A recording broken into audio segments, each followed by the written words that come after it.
Hi everyone, this is Amna Sam back with another live streaming today in front of you. Happy Friday. I hope you guys are doing amazing with your loved ones and family out there and enjoying the day, hopefully. So today with me, I have one of the vibrant personality and a friend of mine connecting to me all the way from Malaysia. He is a entrepreneur, a keynote speaker, business angel. That's really new. I want to hear more about it. And also, he's a brand storyteller. He is Dr. A.J Minai.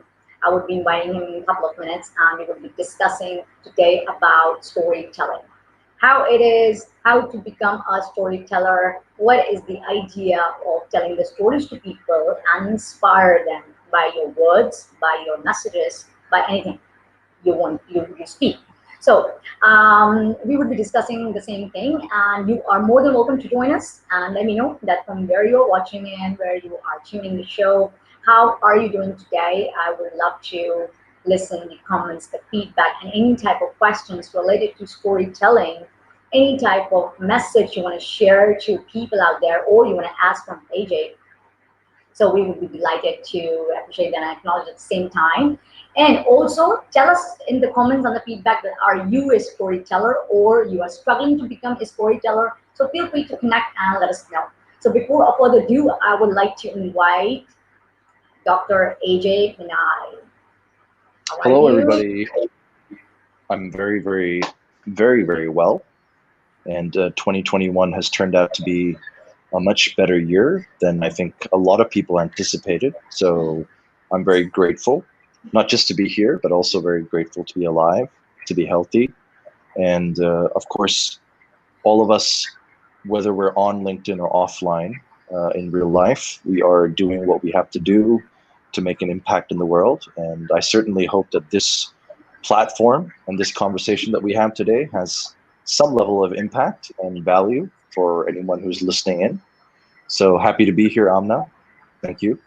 Thank you. Thank you so much, AJ, for being here and having a great time with us. Okay, so I just want to know, as well as our audience also, about you as a person, as a professional. Where did you Right. start it? How did you start it? And the concept of storytelling. What is the story behind you, or what is something? So just feel free to share with us. We'd love to listen there. Sure. Um, I'm really hoping that I can keep it brief. It's quite a story. Um, Basically, just to share with the audience and with you, Amna, in a nutshell, from a very young age, I had already understood that um, I wasn't traditionally a very intelligent person. When I was in school, I was definitely not the picture of a good student. I definitely wasn't the epitome of an academically strong, intelligent student, both physically as well as mentally. And I grew up bullied, and I've spoken about my bullied past off and on LinkedIn as well. I've spent quite a bit of time sharing parts of my stories, not just on LinkedIn, but also on stage across a variety of countries that I've been blessed to be invited to. And very young, when I was this very young AJ, he obviously didn't have the ability to understand uh, that storyteller, the term storyteller was even a thing. Um, when you're that young, you're not able to articulate yourself often in the most effective manner. So when I was very young, all I understood was that I had the ability often to turn a no into a yes. So when I was very young, I used to get up to a lot of, I would say, looking back now, if you ask my parents, they probably said a lot of no good Okay. because I would often get in trouble for things that other kids wouldn't want to do and weren't interested in doing. For example, Yeah. I discovered an entrepreneurial streak in me when I was about 11, 12 years old, as early as 11 or 12 years old. Back in the day, I'm a millennial. I'm a Generation Y, and so being a millennial myself, I grew up at a time where, Marvel and DC collectible cards with all the superheroes as cards. They weren't playing cards; they were just collectibles. Mhm. Very young, I realized that I could actually flip them and I could make a profit. And so I would go to the park every evening and not only enjoy myself and play games with the kids, but I also was a little bit of a tiny businessman, Mhm. you know, because I had all the really cool cards and I would buy them for a certain amount and I would flip them for a higher amount. Now, little did I know that what I was doing was basically business, Yeah. securing a product and then selling it for a profit.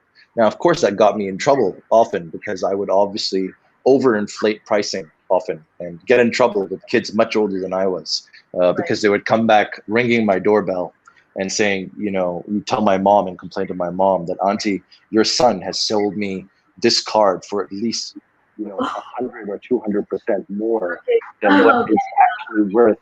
And the reason why they bought the card from me in the first place was because I did a really good job of making it seem like it's an amazing card, right? Mm. So I mean, from that moment, that's when I had an idea. I wasn't Mm. able to be really eloquent about it, but I had an idea that I was able to talk to people. And going through school, you know, I lived two lives. You know, I had a life with my friends in the evenings when I used to go and hang out with them at the park.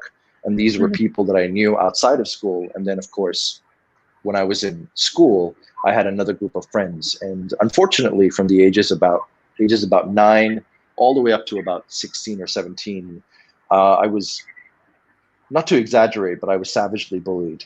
And it was pretty bad. It was a pretty rough time because, you know, I had my growth spurt physically very late. Mhm. The way you see me now, the way I sound was nothing like what I was. In fact, up to about a certain age, I had a slight stammer. I was very skinny. I wasn't bigger than any of the boys in my school. I was in an international school. Most of the boys were much bigger than I was, so I was physically abused often as well, not just bullied verbally. And of course, to top it all off, I wasn't a very good student. I wasn't an A star or an A straight A student. So unfortunately, excuse me, unfortunately, in every which way, by what the world deems a loser, I would have been an epitome, and the epitome of that definition. And the beauty of that whole situation was that while my IQ wasn't ever very high and still isn't, you know, I think, you know how sometimes the universe doesn't give you something, it gives you something else in return. And I think that's what the universe did with me. The universe gave me something else, which was my emotional intelligence and my self-awareness.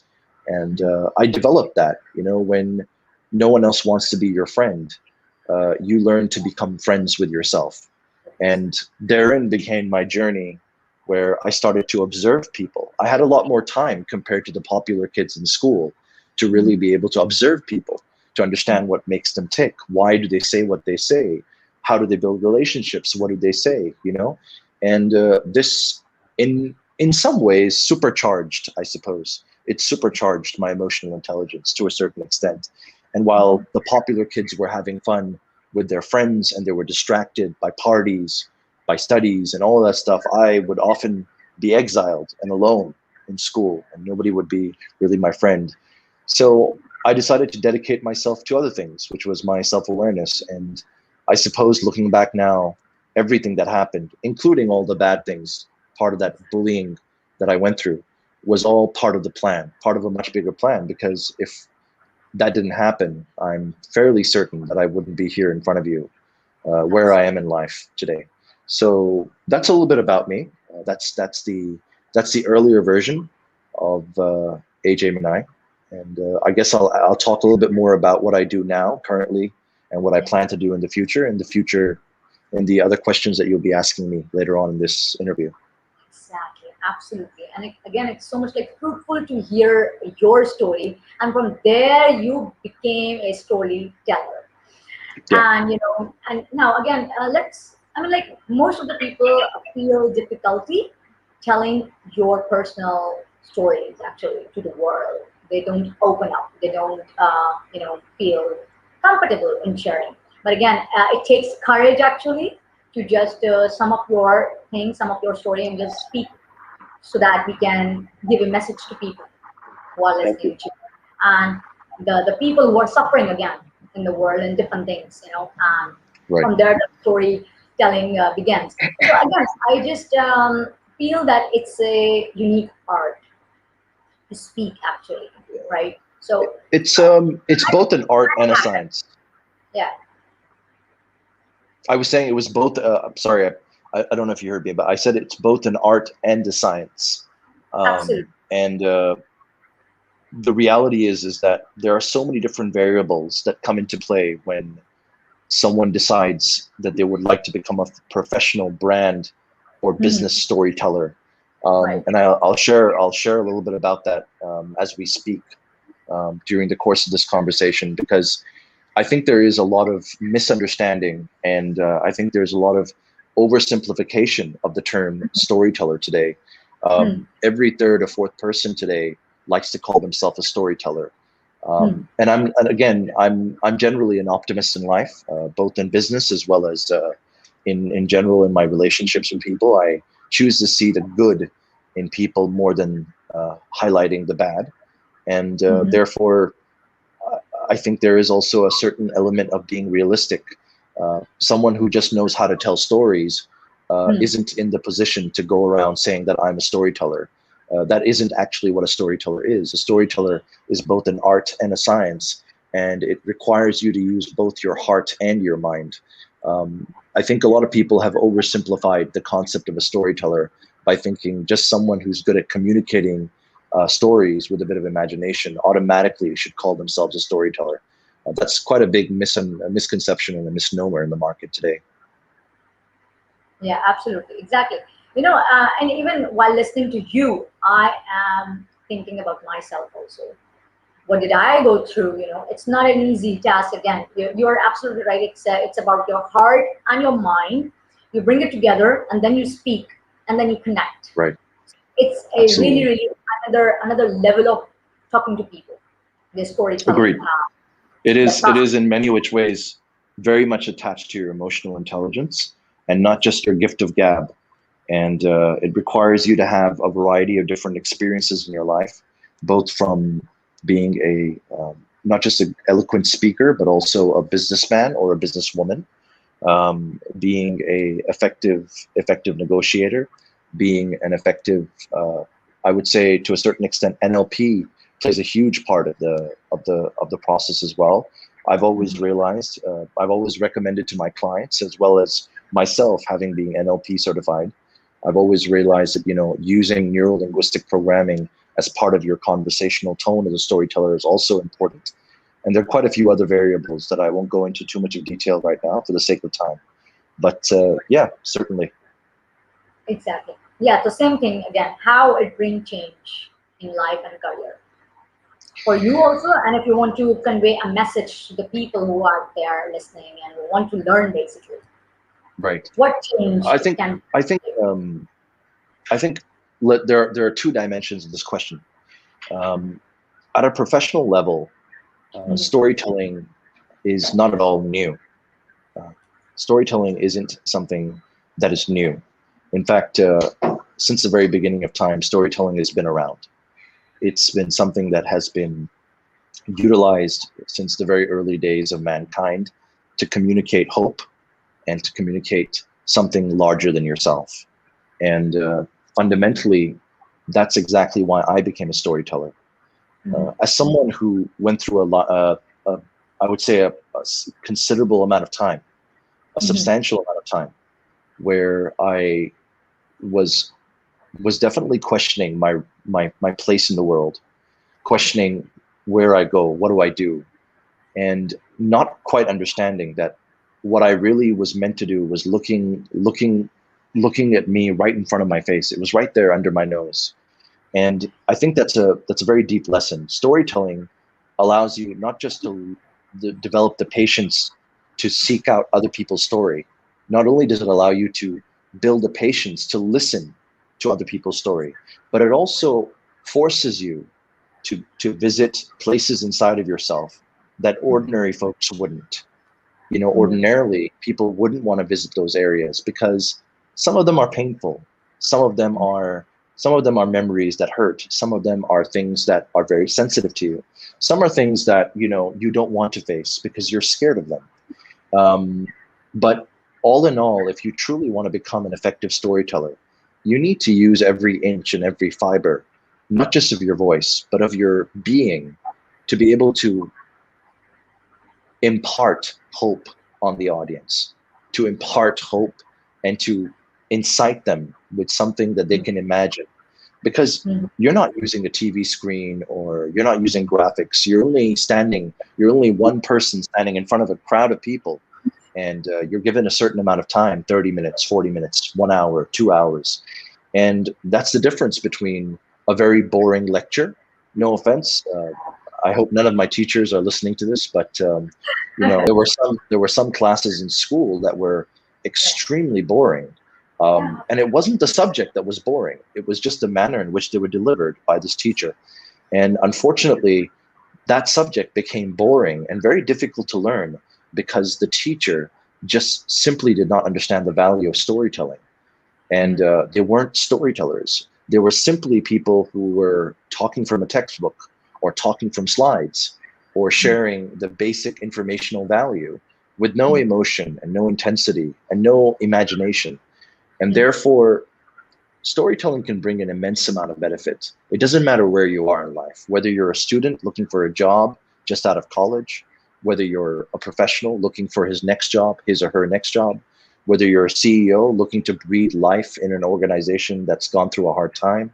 Literally, anyone, anywhere, in any walk of life can actually utilize storytelling almost as a superpower for them to change the narrative by imparting hope, by imparting different perspectives, or by taking an otherwise boring concept and turning it into something very engaging, right? So that could mean a better job. It could mean a better positioning. It could mean a better perception in the market.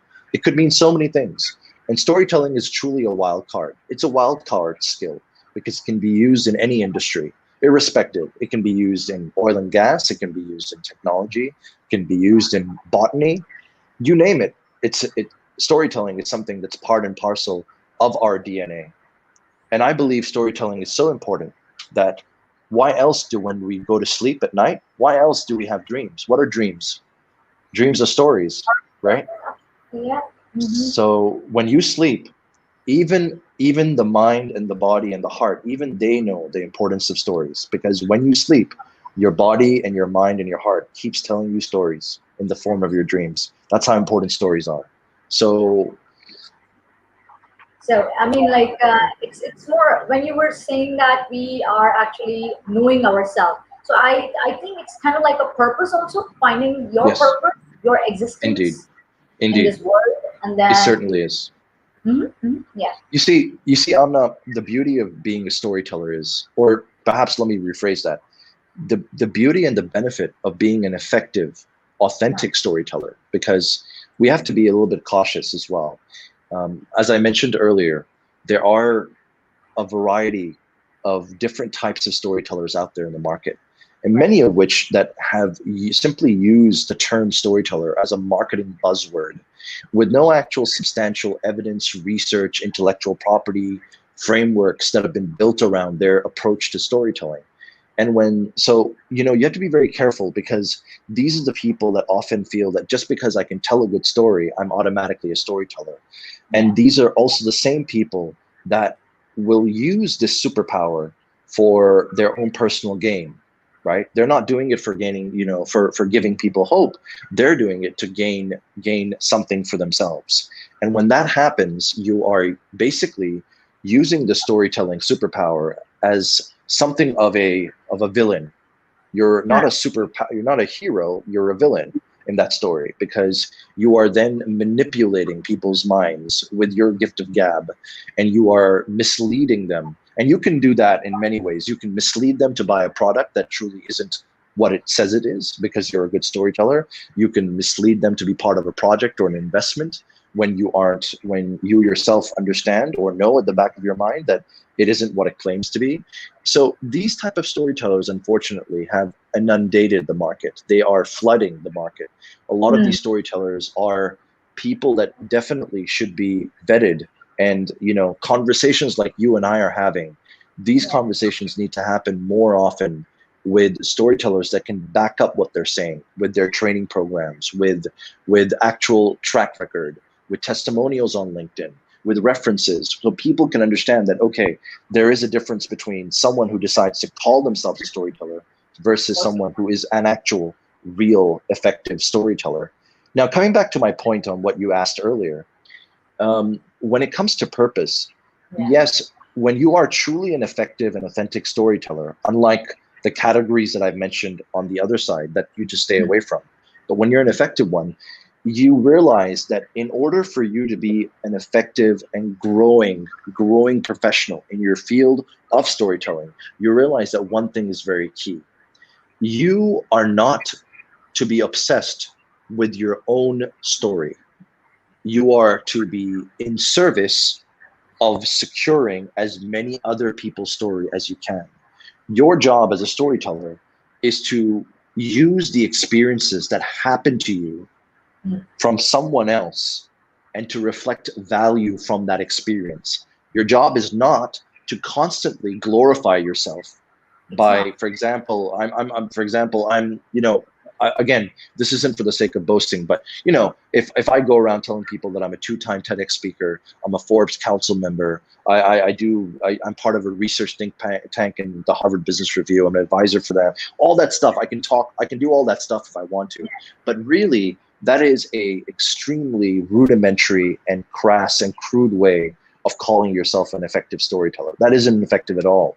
You're not adding any value anywhere, right? If you really want to bring that value and that purpose, then you need to understand that storytelling is a means for you to serve others, So, because you have a quality that amplifies their story. So use that quality to amplify their story and learn from that story. That's the key. You learn by listening to other people's story, not just by being immersed and obsessed with your own storytelling. You know what I mean? If you yeah. do that, Amna, and if for the audience listening, if they do that, definitely they'll see over time, with humility and with the patience to listen to other people's story, you will always take a piece of that story, the impact that story have, and you'll put it inside of yourself, and you yourself in turn will improve. You will Yeah. improve as a person, as a professional too, because you'll learn from it, right? You're not looking at it as a tool simply to sell. You're looking at it as a tool, as a purpose, like you said, Yes. for Yes. something beyond just yourself. If you do it that way, it will bring immense value to your career and to your life. Absolutely. And the basic and the bottom line was there's a fine line always to Yes, there be a is. storyteller, which reflect in yourself and the people. And one more thing, if someone's life changed after listening to you, there you go. That's the moment that your story has an impact and it conveyed someone or convinced someone part of life. Indeed. Indeed. That's It what I certainly does. that's what I I mean, conclude. Mm-hmm. that's a very good point, Amna, because something I wanted to share with the audience as well is the fact that part of the reason why people often think of themselves as having an opportunity to speak to other people is that Right. they're really hoping that they would seek and secure the attention they want. And this is a very big problem in the world today. People are seeking attention, and many a times that attention isn't necessarily deserved, because when you seek attention without any without any substance, and you want to be recognized for something that you haven't truly earned, you often end up being someone that ends up doing a lot more talk and not being able to deliver on what you talk about.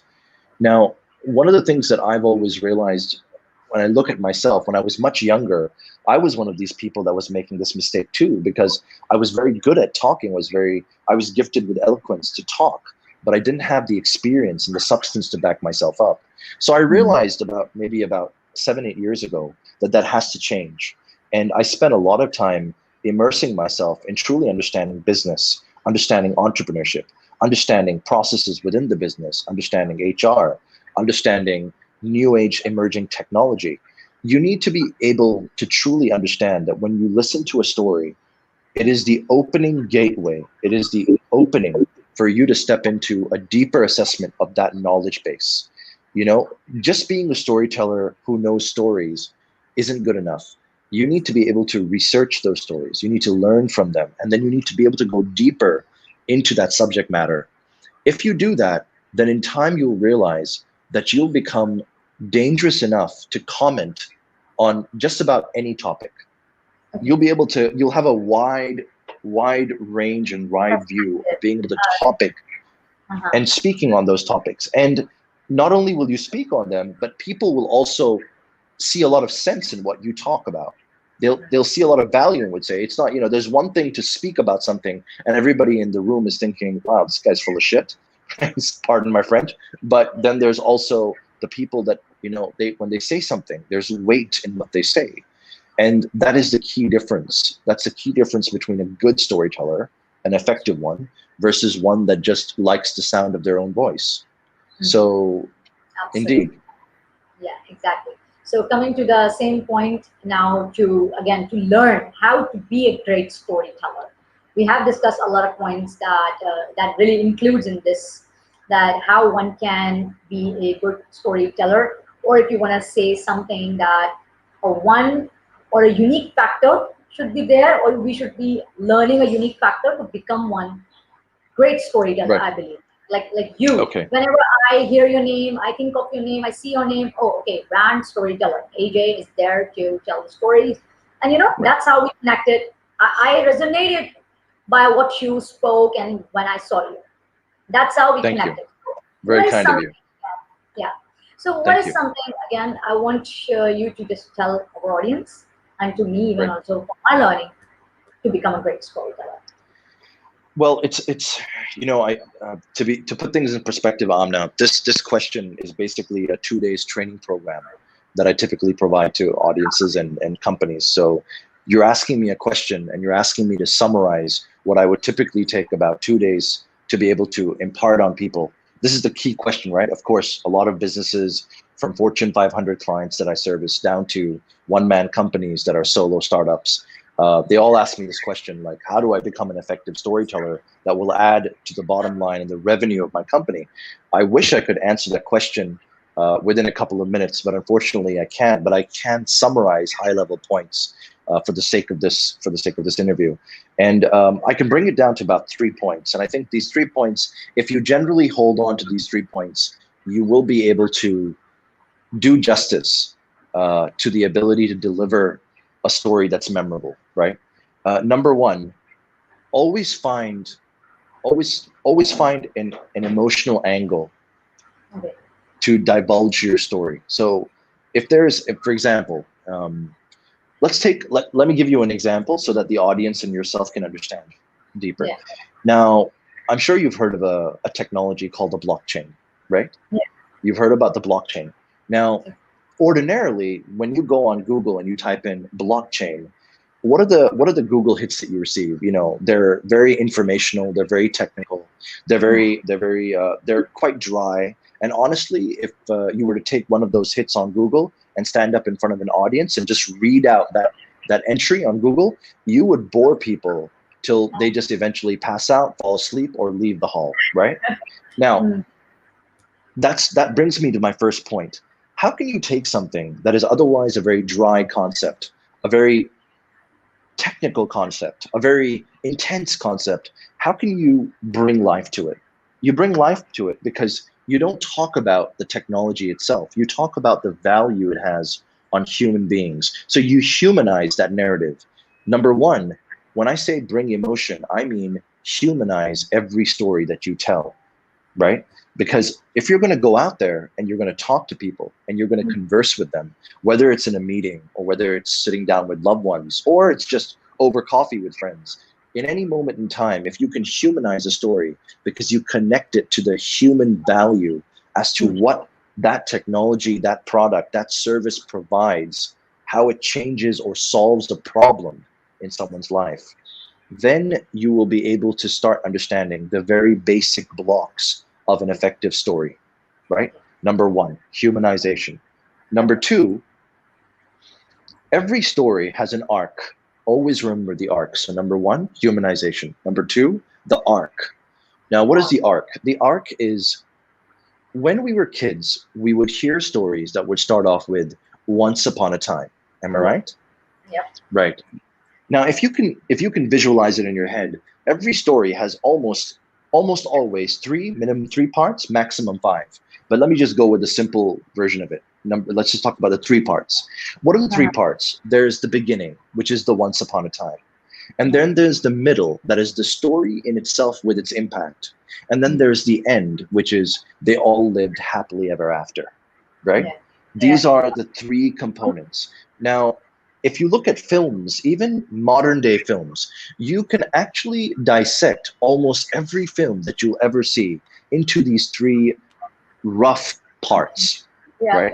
You can see that every film will start off with a beginning, right? Yeah. That beginning may be sad, maybe happy, maybe neutral, but it always has a beginning. And then it has the middle, in which the characters are developed, and often tragedy strikes. In majority of the times, a hero will be affected by some form of a tragedy in his or her life. And then you see the climb. The climb is when it's coming up towards the tail end of the middle of the story. The climb is when that hero, whether woman or man, is rising against the odds and they're overcoming that tragedy. And then finally is the happily ever after end conclusion, in which they show the end of that journey. Whatever that end might be, right? That end might be something that's leading up to part two of the next movie, or it could be the final end of that chapter in that story, right? Now, as long as you understand this rough idea, then you'll understand that in any conversation, when you have a conversation with anyone, always build an arc in your story. Build an arc, right? A-R-C. And this is the arc, right? The arc is, there's a bit of an echo. I can hear an echo behind me. Okay, no, it's gone. Right. So the arc is always going to be, it's going to be like this, and then it's going to come back up like this, right? So it's going to be an S lying down on its side, right? The story will begin, it'll build up, and then it will drop, and then it will come back up. Now, often in the most traditional movies, they always have a happily ever after end. But today we live in times where media has diversified and Hollywood has diversified, and everything that we look up to and we watch on the silver screen showcases a variety of different stories. Some endings good, some endings bad, right? So in essence, if your story doesn't have fluidity, if it doesn't have an up and a down, you will not be able to engage your audience. Your audience has to be engaged. And that means that a story can't be all good. It can't be all bad. It needs to be a little bit of everything. There needs to be a flavor. There needs to be a tone. There needs to be texture. It needs to be human again, right? This is not the same thing as humanization. Humanization is using emotion, but this is more about the structure. Number two, the arc is about the structure. Make sure that in your conversations, in your stories, in your articles, in whatever you're doing, there is a clear beginning, a middle, and an end that is textured, that takes people on a journey, right? That's number two. And number three, finally, memorability is the most important thing about any story. Now, let me give the audience and you an example, Amna. The Avengers, I don't know if you watched the movie The Avengers, right? Yeah. Now, The Avengers is a superhero film. Now, there was a part one of the Infinity Stones, and there was a part two of the Infinity Stones movie. Now, that entire part one, part two combined, two movies put together, same storyline. You know, it was a build up from the entire Marvel universe build up and all that stuff we did. If I were to ask you 10 years from now, tell me the name of the actor that played whichever character, one character. Tell me the name of the actor that played the Incredible Hulk. You may or may not remember. You might forget 10 years from now, right? I tell you, what was the color of that person's costume, that particular hero's costume? You'll probably forget too. I can't remember. I think it was green, maybe, you know? Now, they'll forget, people will forget everything except for the way you made them feel. right? They will never forget that, which means that throughout that 3 + 3 hours, Infinity Stones and Avengers, you can forget all the details. You can even forget the title of the movie 10 years later. But the Right. one thing that you'll never forget is in that moment right at the end of the movie when Captain America gets up and he stands against Thanos and all the Avengers line up behind him and they show up and that's for the final battle. You can talk to someone 5, 10, 20 years later and they may not remember the movie, the name, the character, the actor's name. But the second you tell them, you know that part when Captain America's standing alone and then everyone else comes in the back, they straight away go, yeah, I love that. I love that part. That was the most epic part. I love it, man. That's awesome. That was an amazing movie. So they'll forget everything, but they won't forget that one moment where they felt a sense of hope. They won't forget it. And that's what storytelling is. If you can imbibe a certain memorability, a memorable event, a moment in time where the audience felt something and they remember it, trust me, they will never forget you. That means an employer will never forget that one employee that made that impact on him or her. That means that that partner will never forget that other person that made that impact. And that's why you meet so many people. You meet thousands of people across your lifetime, but there are always 4 or 5 people that you never forget. Yeah. You'll hear their name and you'll go, I remember that guy. I remember that girl. She, it's because they did an effective job of staying memorable in your mind. So always remember, factor in things that people can remember. So if you make your story too complicated, it makes it more difficult to remember. So remember these 3 points. Number 1, humanize things. Don't focus on the product or the service. Focus on the value that product and service brings and humanize it, because then a boring concept will become more engaging. Number 3, always remember that the whole idea of any effective story comes from an arc. There needs to be an arc. And number 3, memorability is key. If you want to be an effective storyteller that uses it as a superpower in getting better jobs, building better revenue, being more effective as a networker, you name it, whatever it is, then you need to become memorable. And that requires you to be eloquent, but also very, very intentional about the words that you use to describe a story and to explain a story. So that's pretty much the three areas that I can share in summary, because I told you earlier it's a 2-day training program, this question. So I'm hoping that I was able to share some high level stuff. Absolutely. It was wonderful to hear from you, basically, AJ. And I hope our audience have also listened this and will listen later in the part. So it's again a wonderful moment to have a chat with you. Our people Thank are more than welcome to connect with you. I have just linked down your LinkedIn profile if they are looking for this again training programs, how they want to become a leader, a storyteller, or a brand storyteller for their business, their product and services. They are more than welcome to join AJ, and he would be delighted to help you and support you in I your would purpose. certainly be happy to. I'd like to leave a message with the audience just before I think we sign off. Once again, Amna, thank you so much for inviting me. It's a pleasure. I take a lot of I take a lot of pride in being able to meet new people and connect with new people. It's part of being an effective storyteller. It's part of our DNA, because the more people we meet, the more stories we hear, and the more we learn in life, right? But what I really want to do is I just want to spend a minute to talk about the accelerator ecosystem that we call Vision 77. Myself and a partner and a brother and a very, very, very, very a person that I love very much by the name of Dr. Ryan. Myself and Ryan have spent the last 10 years building an ecosystem called Vision 77. And Vision 77 is basically an organization and a holding company that empowers and invests into CEOs, the CEOs that are looking for that one shot to make an impact in life. And therefore, we call the company Vision 77 because we look and we hope to grow 77 ventures around the world that impact the world in different ways, impact business market sectors and different segments in different ways. So currently, Vision 77 as a holding company has about 16 businesses, and we've recently invested in one of the most fastest growing startups in California, Republic.co. I'm really happy to say that that's our latest investment, and that's the 16th investment we've made in the last 7-8 years now. coming to about 6.5, 7 years. And from here, I would like to leave the audience with this thought in mind, that understand that we are on a mission to provide value to the people that we invest in. And we're doing this because not only are we looking to build revenue, of course, I'm not going to lie, the business idea has to be good. The numbers have to make sense. Obviously, we're not going to give free money to anyone. But the idea, the underlying notion is that unlike venture capitalists and private equity firms, we have a slightly different way of doing things, a different way of assessing the criteria of who we would like to invest in.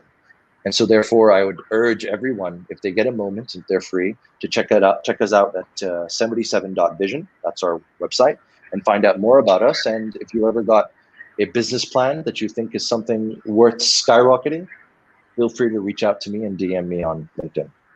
Absolutely. Thank you so much for the valuable information about the Vision 77 you have shared. And yes, I have also visited your website. It's amazing. And I wish you all the best and congratulations for your new venture as well. So Thank you. see you soon, and Thank stay you, well. Annie. Okay? And we Stay shall safe, connect. everybody. Take care, guys. Check out ajminai.com. Bye-bye. Bye-bye.